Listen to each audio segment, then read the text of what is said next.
TDP భవిష్యత్ రథసారథి మంత్రి నారా లోకేష్ పదే పదే నన్ను తిట్టినా భరిస్తా, కానీ నా కన్నతల్లిని అవమానించారు.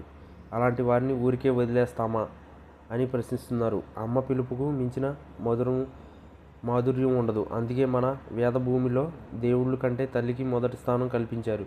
మాతృదేవోభవ అన్న తర్వాతే మిగిలిన వాళ్లకు స్థానం. ప్రతి చోట దేవతలు ఉండలేక అమ్మను సృష్టించారనే కవి భావన ఆమె అపరిమితమైన వాత్సల్యాన్ని తెలియజేస్తుంది.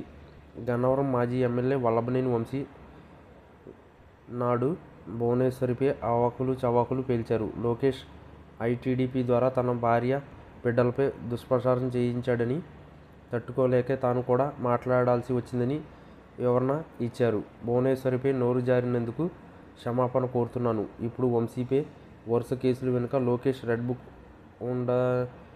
ఉందనేది బహిరంగ రహస్యమే.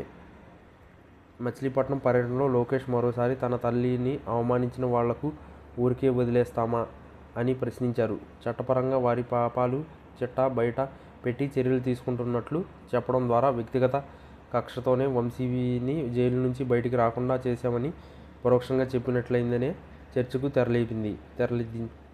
ఇదే సందర్భంలో లోకేష్ గుర్తుంచుకోవాల్సిన సంగతి ఉంది.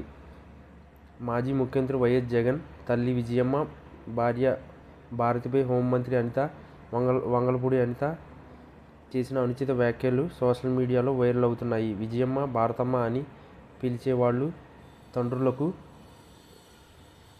ఏమవుతారంటూ ఒక మహిళా నాయకురాలు రాజకీయ ప్రధాన ప్రత్యర్థి కుటుంబంలోని మహిళలపై చేసిన అసభ్య పదజాలం మాత్రం వినసొంపుగా ఉందా అనే ప్రశ్న ఎదురవుతుంది. ఇంతవరకు అనిత నుంచి కనీస పశ్చాత్తాపం కూడా లేదు.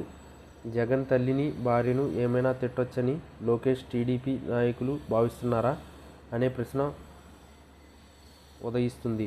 కానీ అనిత దూషణ పర్వ వైసీపీలో తీవ్రమైన కసిని రగిల్చిందనే సంగతిని లోకేష్ మర్చిపోవద్దు.